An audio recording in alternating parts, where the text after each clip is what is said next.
The radical act of choosing soft. You know what nobody tells you about strength? That it comes with an invoice, that you can carry the weight of the world on your shoulders for so long before your body sends you a bill your spirit can't afford to pay. And when you're a Black woman, especially one who's been raised to believe that resilience is your resume and survival is your superpower, that moment when your knees start to buckle feels less like exhaustion and more like betrayal. But what if the moment you stop trying to be strong is actually the moment you become powerful? I recently sat down with Candice Ramos, a woman whose work is quietly dismantling the mythology that has kept Black women exhausted, isolated, and performing strength like it's an Olympic sport. Candice isn't just talking about empowerment in theory, she's revolutionizing how Black women exist in the world. Through rigorous research, deep empathy, and an unapologetic commitment to truth, she's helping women understand that resilience isn't just about surviving the storm, it's about transforming in the aftermath. And that softness, that tender, unapologetic, boundary setting softness, isn't weakness. It's rebellion, it's revolution. It's the thing patriarchy never wanted us to discover. Let me tell you about Jennifer Gonzalez. Jennifer spent 15 years in corporate America, 15 years of showing up early, staying late, being twice as excellent to receive half the recognition. You know the script. She checked every box, exceeded every expectation, and played by every unwritten rule designed to keep her just visible enough to be useful, but not powerful enough to be threatening. And then one day, after 15 years of loyalty, dedication, and flawless performance, she was laid off. Just like that, no warning, no severance package that matched her value, just a polite email and a box for her desk items. Jennifer told Candace that the weeks following her layoff felt like drowning in slow motion. Not just financially, though that terror was real, but emotionally, spiritually, she felt like the ground had been pulled from beneath her.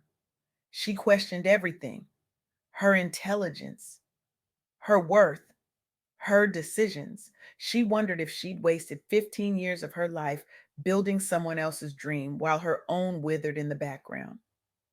But here's where Jennifer's story shifts from tragedy to transformation. She didn't just sit in that pain and let it consume her. She reached out, she started hosting small gatherings, just Black women, meeting in living rooms, coffee shops, community centers, talking about what was really happening. Not the polished LinkedIn version of their lives, not the I'm blessed and highly favored performance, the real version, the scared version, the I have no idea what comes next and I'm terrified version. And something extraordinary happened in those circles. Those women didn't just vent, they built. They problem solved together. They shared resources, contacts, strategies. They held each other accountable to their dreams, not just their survival. They celebrated the small wins that nobody else would see. One woman in Jennifer's circle launched a consulting business within 3 months and doubled her corporate income in six. Another pivoted into a completely different industry and discovered a kind of professional joy she didn't even know was possible. Jennifer didn't just survive her layoff, she transformed it into a blueprint. She turned her pain into a model for collective healing and professional empowerment that's now being replicated in cities across the country. Candice Ramos calls this the power of pivoting, but I call it something else. I call it the audacity to be soft enough to ask for help and strong enough to build something new from the rubble of what broke you. Now, let me introduce you to Valise Cartwright. Valise is a single mother, a leader in her field, a mentor to dozens.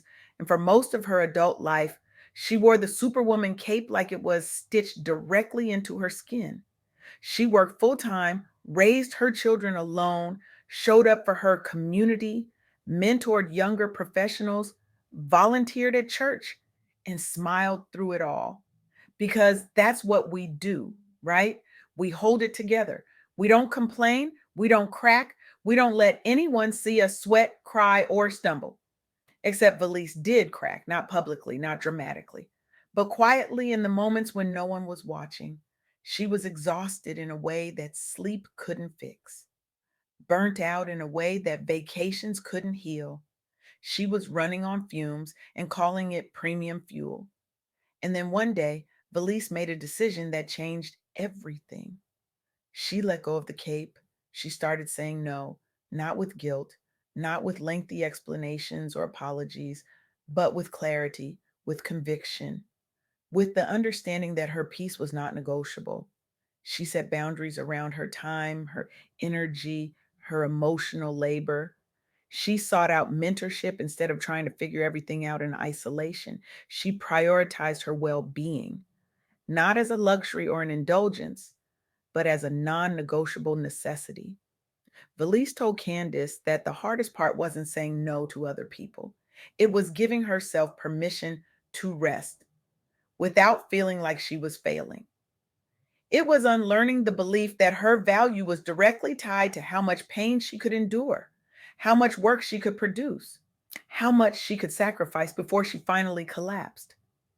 But here's what happened when Valise chose herself. Her leadership deepened. Her relationship strengthened, her impact expanded, her legacy shifted from one rooted in survival to one anchored in sustainable success and joy. And the women who were watching her, the ones who saw her choose rest, choose boundaries, choose herself, they started doing the same. Because permission is contagious. Liberation is contagious. Softness, when modeled unapologetically, becomes a movement. Candice Ramos reminded me during our conversation that when Black women prioritize their well being, it's not selfish, it's revolutionary. Because we've been conditioned, generation after generation, to believe that our worth is measured by how much we sacrifice, how much we endure, how much we can carry without breaking. But what if our worth is inherent? What if rest is resistance? What if softness is the most radical, disruptive, world changing thing we can do? Let me tell you about Jenica. Jenica is a leader, a mentor, a woman who has walked through trauma that would shatter most people. But instead of hiding her scars, instead of pretending she had it all figured out, Jenica did something brave. She got vulnerable, publicly, professionally, personally. She stopped performing strength and started practicing authenticity. She began talking about her pain, not as a sob story, but as fuel. She mentored other women to do the same, to stop hiding their humanity behind titles and achievements. She created what she calls accountable tribes, sacred spaces where Black women could show up messy, healing, scared, imperfect, and still be loved unconditionally, still be seen, still be celebrated. Jenica told Candace that the moment she stopped trying to be strong was the moment she became free. And that freedom didn't just change her life, it created a ripple effect. The women she mentored started leading differently. They stopped sacrificing themselves on the altar of productivity. They stopped measuring their worth by their output. They started building lives rooted in joy, not just achievement, in peace, not just performance. Like Candace's work with women like Jenica has revealed something profound. Vulnerability is not a liability, it's a leadership tool. It's the bridge between isolation and community. It's how we turn our trauma into testimony and our pain into purpose. It's how we stop surviving and start thriving. So here's what I need you to hear today: resilience is not just survival, it's transformation. It's Jennifer turning a devastating layoff into a nationwide movement. It's Valise choosing rest and redefining what leadership looks like in real time. It's Jenica using her story to set other women free from the prison of pretending.